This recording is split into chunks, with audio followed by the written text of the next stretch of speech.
তারেক রহমান জুলাই ৩৬ এক্সপ্রেসওয়েতে নিজের ভাষণ শেষে এভার কেয়ারের দিকে রওনা দিয়েছেন। এভার কেয়ারের সামনে শত শত হাজার হাজার লাখ লাখ মানুষ দাঁড়িয়ে আছেন তাকে এক নজর দেখার জন্য। তারেক রহমানের এই প্রত্যাবর্তন দেশে রাজনীতিতে নতুন মোড় তৈরি করবে এবং সেই তারেক রহমানকে নিরাপত্তা দেওয়ার জন্য দাঁড়িয়ে আছে এখানে বিজিবি, বাংলাদেশ সেনাবাহিনীর সদস্যরা। আমরা দেখতে পাচ্ছি দলের নেতাকর্মীরা আছেন, সেনাবাহিনী আছে, বিজিবি আছে।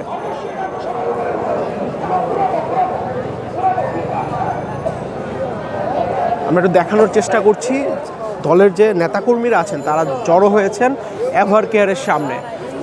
বলে রাখা ভালো, এভার কেয়ারের সামনে 500 গজ দুই পাশেই রাস্তা ব্যারিকেড দেওয়া হয়েছে যাতে নিরাপত্তার কোনো ঘাটতি না থাকে। নিশ্ছিদ্র নিরাপত্তা নিশ্চিত করা হয়েছে তারেক রহমানের এই আগমনকে উপলক্ষ করে। সেনাবাহিনী আছে এখানটায়, সেনাবাহিনী, বিজিবি, পুলিশ সদস্যরা সব মিলে তারেক রহমানের নিরাপত্তায় যেন কোনো রকমের ব্যত্যয় না ঘটে সেটি নিশ্চিত করা হয়েছে। আমরা দেখানোর চেষ্টা করছি এভার কেয়ারের সামনে থেকে।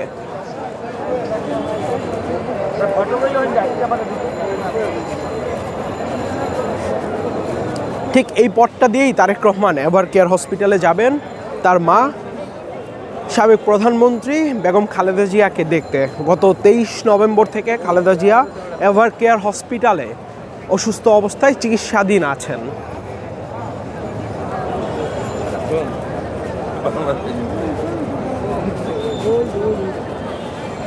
এখানে হাজার হাজার মানুষের ভিড় এক নজর তারেক রহমানকে দেখবেন বলে।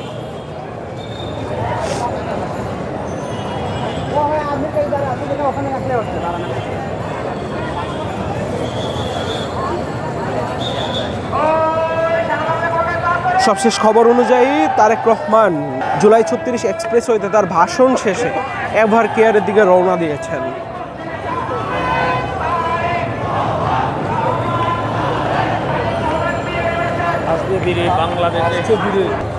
প্রচুর মানুষ এই দিকটা, আসলে মানুষ আমরা দেখতে পাচ্ছি যে সেনাবাহিনী নিশ্ছিদ্র নিরাপত্তার দায়িত্বে। সেনাবাহিনী, বাংলাদেশ পুলিশ, বিজিবি আমরা দেখতে পাচ্ছি আসলে তারা দায়িত্ব পালন করছেন। কোনো রকমের নিরাপত্তায় যেন কোনো ব্যত্যয় না ঘটে। আর নেতাকর্মীদের আমরা দেখতে পাচ্ছি, সেনাবাহিনী আছে এখানে। সেনাবাহিনী চেষ্টা করছে যে যাতে কোনো রকমের আইন শৃঙ্খলা পরিস্থিতি যেন কোনো রকমের ব্যত্যয় না ঘটে। নতুন রিন গভীর থেকে পরিষ্কার করে কাপড়কে রাখে নতুনের মতো উজ্জ্বল। নতুন রিন অ্যাডভান্সড পাউডার। এভার কেয়ারের সামনে ঠিক রাস্তার এই পাশটা এবং ও পাশটায় প্রচুর মানুষের সমাগম আছে, প্রচুর মানুষের সমাগম।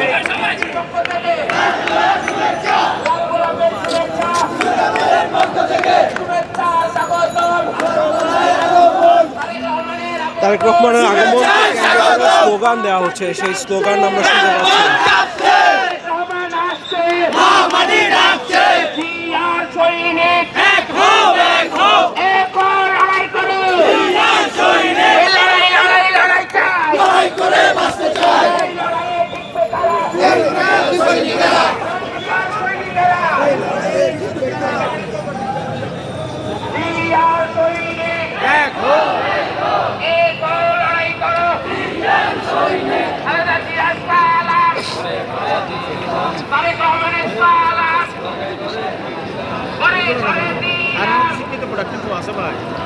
রাস্তার দুই পাশটায় তারেক রহমানের আগমনকে কেন্দ্র করে হাজার হাজার মানুষের ভিড়, এবং এই লাইন কোথায় যে শেষ হয়েছে তা বলা কঠিন। দেখতে পাচ্ছি আমরা আসলে যে বিএনপির যে নেতাকর্মীরা, সেই নেতাকর্মীরা এখানে আসলে অবস্থান নিয়েছেন।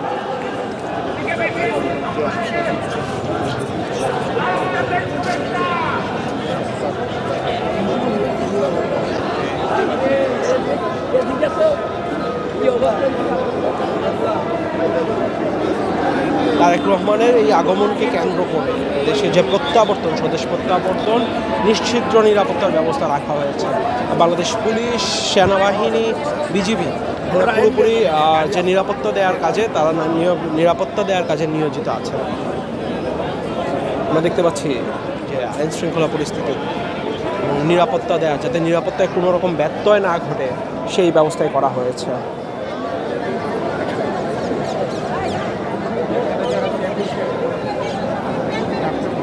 রাস্তার দুই পাশটাতেই আসলে শত শত হাজার হাজার নেতাকর্মীর যে সমাগম, আমরা যদি একটু দেখাতে চাই।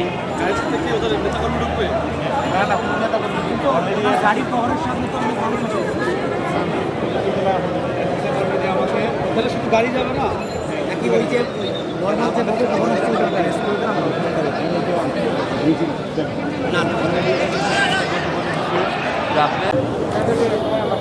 তারেক রহমানের নিরাপত্তা নিশ্চিত করতে আমরা দেখতে পাচ্ছি সেনাবাহিনী, পুলিশ এবং বিজিবির যে এখানে যে পরিমাণ সেনাবাহিনী, বিজিবি এবং পুলিশ মোতায়েন করা হয়েছে এবং গাড়ি আমরা দেখতে পাচ্ছি যে গাড়ির চেকিং চলছে, সব মিলিয়ে নিশ্চিদ্র নিরাপত্তা নিশ্চিত করতে আইন শৃঙ্খলা রক্ষাকারী বাহিনী এখানে সকাল থেকেই আছেন।